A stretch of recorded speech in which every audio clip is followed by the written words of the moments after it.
Hello everyone, this is doctor Jeevesh Yadav. तो according to NCSM syllabus हम लोग मोस्ट इम्पॉर्टेंट 25 जो टॉपिक है रसशास्त्र एवं वैसज्य कल्पना पेपर फर्स्ट का वो कवर कर रहे थे और इसी को ही कंटिन्यू करते हुए आज हम लोग बात करेंगे टॉपिक नंबर 11 के बारे में। स्टार्ट करते हैं। तो आज की जो क्लास है वो तो यहाँ पे जो आपका पारद प्रकरण है, ठीक है, वो यहाँ पे अपन पढ़ेंगे। पारद प्रकरण के अंतर्गत बहुत इंपॉर्टेंट टॉपिक है, इससे आपके एग्जाम में सबसे ज़्यादा जो क्वेश्चंस हैं वो आपके अराइज होते हैं। तो ये टॉपिक को अपने को अच्छे से पढ़ना है, कवर करना है, ठीक है, क्योंकि सबसे ज़्यादा जो क्वेश्चंस है वो इसी टॉपिक से आपके अराइज होते हैं।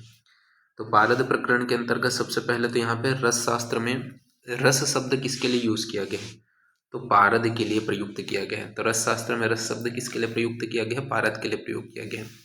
इस शास्त्र में इसकी प्रधानता का कारण इसे रस शास्त्र का नायक कहा जाता है, ठीक है। तो ये जो है प्रधान है, इस वजह से पारद शब्द का इतना ज़्यादा जो है प्रधानता होने के कारण इसे रस शास्त्र का नायक कहा जाता है। तो एमसीक्यू बेस्ड क्वेश्चन बन सकते हैं, रस शास्त्र का नायक कौन से पदार्थ द्रव्य को कहते हैं? तो पारद को कहते हैं। सिंबल इसका Hg है। स्पेसिफिक ग्रेविटी आपका 13.56 है, ठीक है। इसके अलावा अपन बात करें जो फ्रीजिंग पॉइंट है वो 36 डिग्री सेल्सियस है। मेल्टिंग पॉइंट जो है वो आपका -35 से लेकर के 89 डिग्री सेल्सियस है। सॉरी, 35 से लेकर के 89 डिग्री सेल्सियस है, ठीक है, मेल्टिंग पॉइंट। इसके अलावा बॉइलिंग पॉइंट जो है वो आपका है 359 से लेकर 359.25 डिग्री सेल्सियस है। और एटॉमिक जो नंबर है वो 80 है। एटॉमिक वेट जो है वो 200.6 है और हिंदी में इसे पारा कहते हैं, ठीक है। केमिकल प्रॉपर्टीज़ के बारे में बात करें तो HCl के साथ में ये कोई रिएक्शन नहीं शो अप करते हैं, ठीक है। इसके अलावा H2SO4 के साथ में ये सोल्यूबल है, ठीक है। इसके अलावा डाइल्यूटेड H2SO4 के साथ में कोई भी रिएक्शन शो अप नहीं करते हैं। और जो HNO3 है इसके साथ में बहुत ज़्यादा सोल्यूबल है। डाइलेटेड जो आपका HNO3 है उसके साथ में मेल्टेड रहते हैं और जो एक्वस रीजन होता है वहाँ पे सोल्यूबल है, ठीक है। तो ये आपको ध्यान में रखना है। फिर इसके पर्याय के विषय में बात करते हैं, क्या क्या इसके पर्याय बताए गए हैं। तीसरे रसेंद्र, सूत, पारद, मिश्रक, पंचविधे जाता, क्षेत्रेभ्य, संबुजा, ये 5 जो है इसके पर्याय हैं। पहला क्या है? रस। रस क्यों बोलते हैं? रसनात् सर्व धातु नाम रस इत्याभिधीयते, यानी कि सभी धातुओं को आत्मसार लेने से, ठीक है, इसे रस कहा जाता है। तो सभी धातुओं को आत्मसात लेने से इसे क्या कहते हैं? रस कहते हैं। फिर इसके बाद में रसेंद्र, तो रसो परस जात्वा रसेंद्र इति कीर्तिता, यानी कि रस उपरस आदि में प्रधान होने के कारण इसे रसेंद्र कहते हैं। तो रस उपरस आदि में प्रधान होने के कारण इसे रसेंद्र कहते हैं। फिर बोला गया है सूत। तो सूत क्यों कहा जाता है? तो सूत में बोला गया है देह लोहमयी सिद्धि सूते सूतस्त्र स्मृता, यानी कि देह सिद्धि और लोह सिद्धि को देने वाला होने के कारण इसे शुद्ध सूत कहते हैं। तो देह सिद्धि व लोह सिद्धि देने वाला होने के कारण इसे क्या कहा जाता है? सूत कहा जाता है। फिर पारद के विषय में बात करते हैं तो रोग पंकादिकम गगनम पारदा नाज पारदा, यानी कि रोग रूपी जो कीचड़ है, पंख मतलब कीचड़ है, समुद्र है, उसको पार करने वाला होने के कारण इसे पारद कहा जाता है। तो रोग रूपी कीचड़ जो पंख है उसको पार करने के कारण इसे पारद कहा जाता है। फिर बोला गया मिश्रक। तो मिश्रक क्यों बोलते हैं? तो सर्वधातुगतम तेजो मिश्रितम यत्र तिष्ठते तस्माद स मिश्रके प्रोक्ते नाना रूप फलप्रदम, यानी कि जिसमें सभी धातुओं का तेज मिश्रित हो उसे मिश्रक कहते हैं। तो जिसमें सभी धातुओं का तेज मिश्रित हो उसे मिश्रक कहते हैं। यह अनेक प्रकार के फल देने वाला होता है। फिर बोला गया है चपल। तो चपल क्यों कहते हैं? तो चंचल होने के कारण इसे चपल कहा जाता है। हरबीज क्यों बोलते हैं? तो सियन का शुक्र होने के कारण इसे हरबीज कहा जाता है। तथा पारद के खनिज भूगर्भ में पारद 2 प्रकार से प्राप्त होते हैं, एक तो मुक्त स्वरूप में और एक आपका यौगिक स्वरूप में, ठीक है। 2 प्रकार से पारद प्राप्त होते हैं, मुक्त स्वरूप और यौगिक स्वरूप में। अब इसके टाइप्स बताए गए हैं, जैसे कि आपका कैनिबर हो गया HGS, ठीक है, मेटल कैनिबर हो गया, ठीक है। इनको और क्या बोलते हैं? जो आपका कैनिबर है इसको चर्मा कहा जाता है, कृष्ण वर्ण का अगर रक्त वर्ण कहे तो। सुक्तुंडी का कहते हैं अगर पित्तवर्ण कहे तो, हंसपात कहते हैं जप कुसुम वर्ण कहे श्रेष्ठ है तो, ठीक है। कैलमेट्स भी बोलते हैं। इसके अलावा आपका जो आपका मेट्रोलाइट भी, लाइटिक भी बोला जाता है, ठीक है। तो ये इसके मतलब खनिज हैं जो प्राप्त होते हैं। हिंगुल यानी कि कैनिबर ही पारद का सर्वोत्कृष्ट खनिज होता है। तो हिंगुल यानी कि पारद ही आपका सर्वोत्कृष्ट खनिज बताए गए हैं।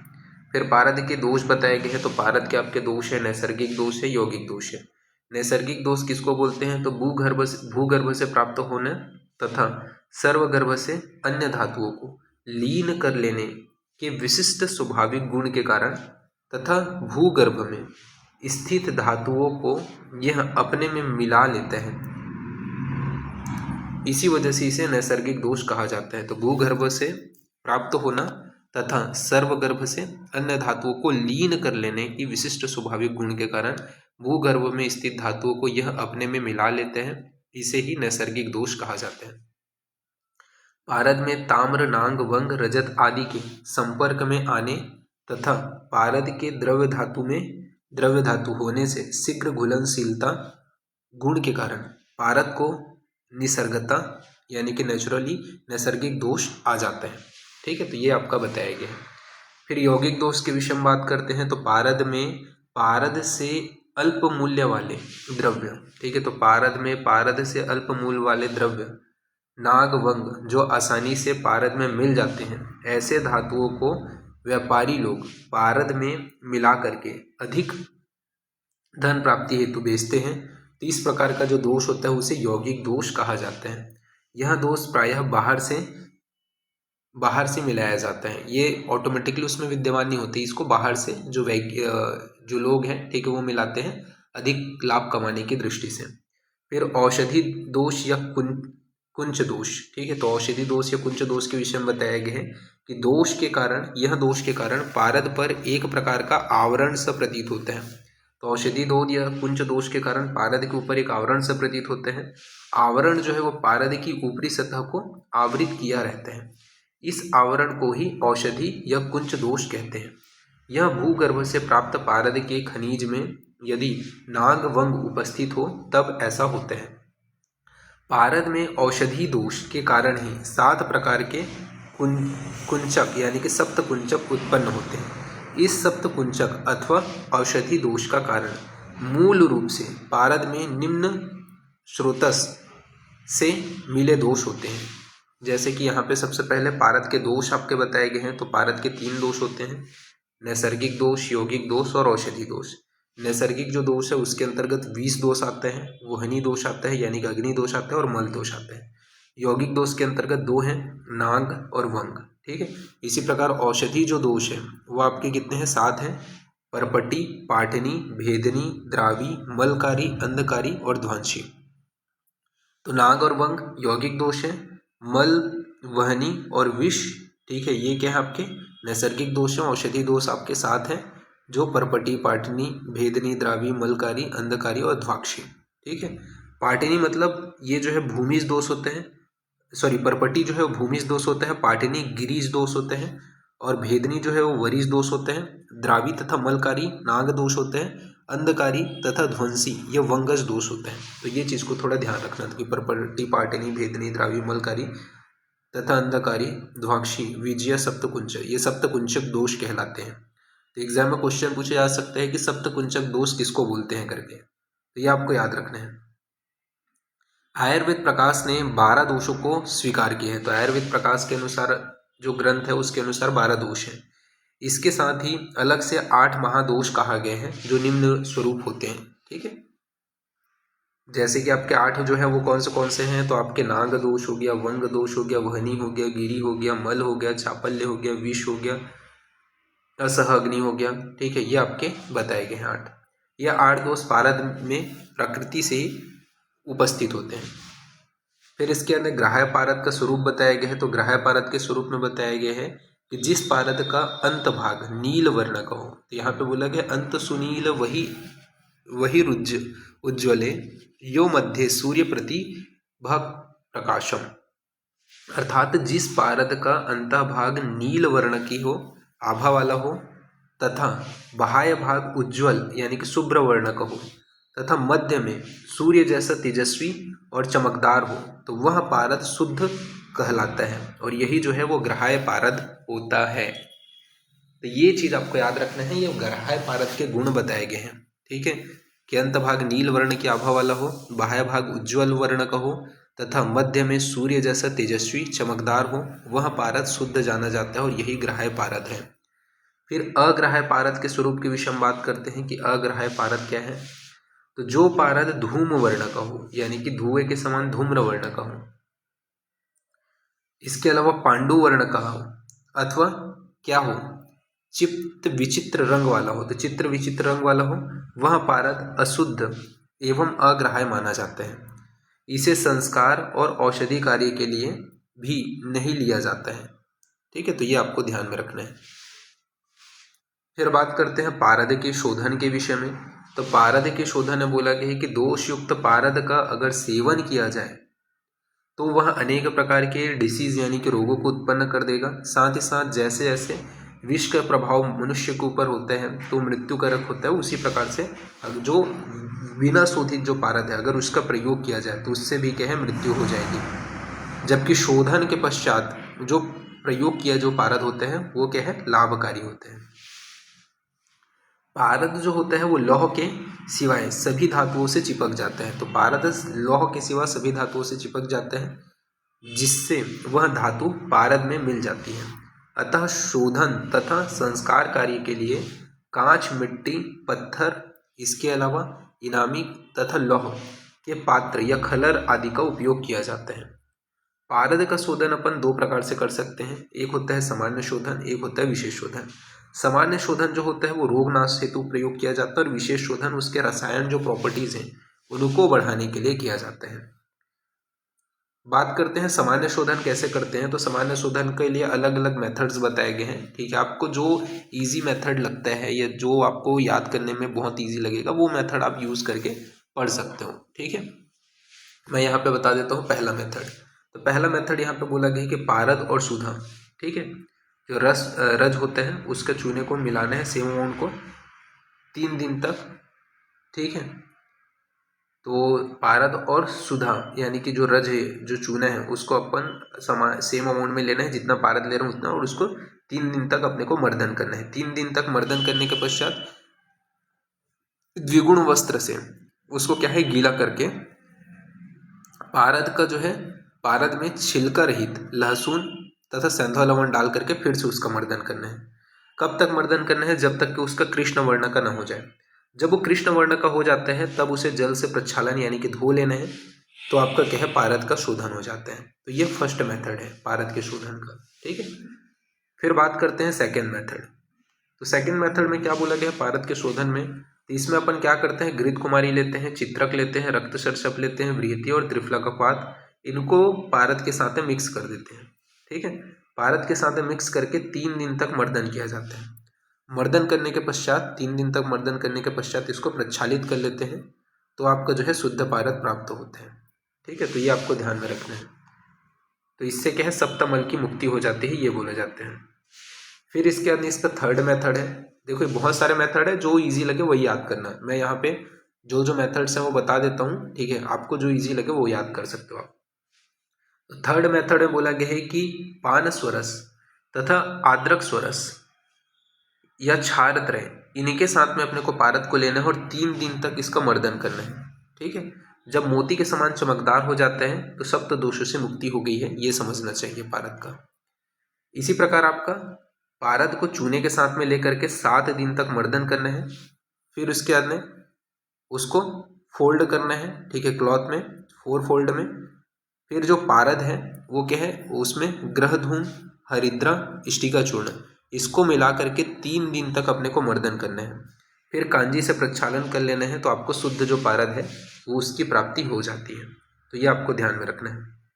फिर फोर्थ मेथड बताया गया है कि पारद में अपने को लहसुन लेना है, ठीक है, और सेंधा लवण लेना है और इसको क्या है मिक्स करना है, 7 डेज तक मर्दन करना है। फिर तब तक खलबों में इसे क्या है अपन रख करके पाक करते हैं, तो शुद्ध पारद जो है वो प्राप्त हो जाते हैं।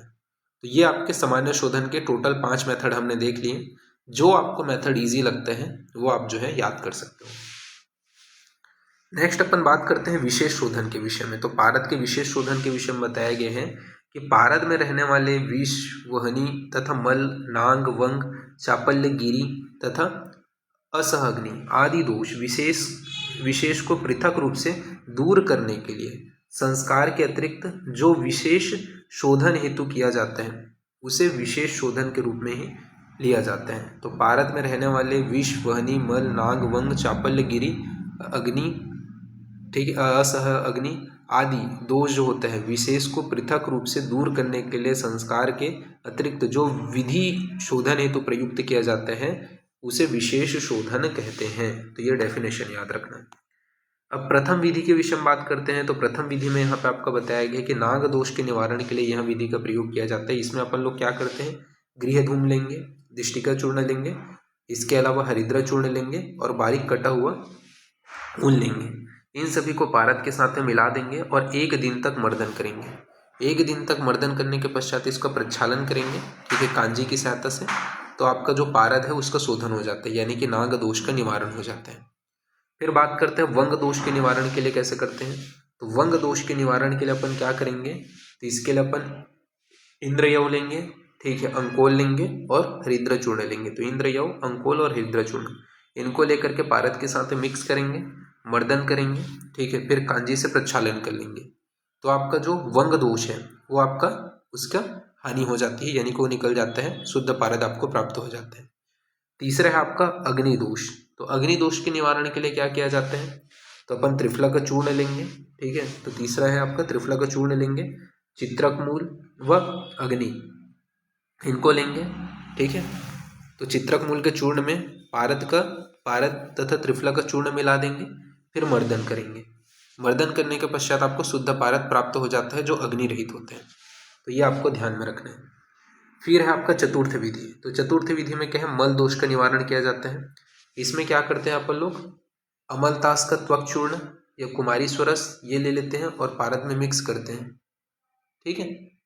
मिक्स करने के पश्चात क्या होता है, पारद में मिक्स करें, मर्दन किए, तो इससे क्या है, इसका जो मल दोष है वो निकल जाता है और पारद शुद्ध हो जाता है, ठीक है।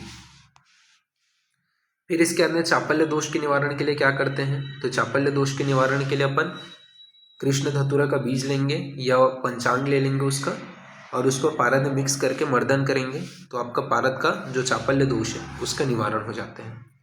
फिर विष दोष के निवारण के लिए क्या करते हैं, तो त्रिफला का चूर्ण लेंगे या चित्रक मूल का चूर्ण लेंगे, उसमें पारद को डालेंगे, मर्दन करेंगे, ठीक है। तो आपका क्या है, शुद्ध पारद की प्राप्ति होती है। फिर बात करते हैं सप्तविध, जो 7वां दोष है। इसमें आपका बोला गया है अपन गिरी दोष निवारण के लिए इसका प्रयोग किया जाता है। इसमें क्या करते हैं अपन लोग, त्रिकटु और पारद लेते हैं। तो त्रिकटु और पारद लिए, ठीक है, त्रिकटु को पारद में मिक्स किए, मर्दन किए, तो आपका जो गिरी दोष है उसका निवारण हो जाता है। फिर अष्टम विधि है अक्ष अग्नि दोष निवारण, ठीक है। तो अक्ष अग्नि दोष निवारण के लिए अपन गोक्षुर चूर्ण लेते हैं, उसमें पारद को मिलाते हैं, मर्दन करते हैं, तो शुद्ध पारद की प्राप्ति होती है, ठीक है। तो इस प्रकार से यहाँ पे आपका बताया गया, तो इसको आपको ध्यान में रखना है। इस प्रकार से आपका जो पारद का स्टार्टिंग जो पॉइंट है वो यहाँ पे आपका फिनिश होते हैं। नेक्स्ट जो क्लास होगा उसमें हम लोग आगे का जो है पढ़ेंगे, ठीक है। और यहाँ पे पासवर्ड जो है ना वो पारद रहेगा, जैसा लिखा है पारद वैसे ही आपको टाइप करना है, तो PDF ओपन होगा। तो अभी के लिए इतना ही, ठीक है। Thank you class.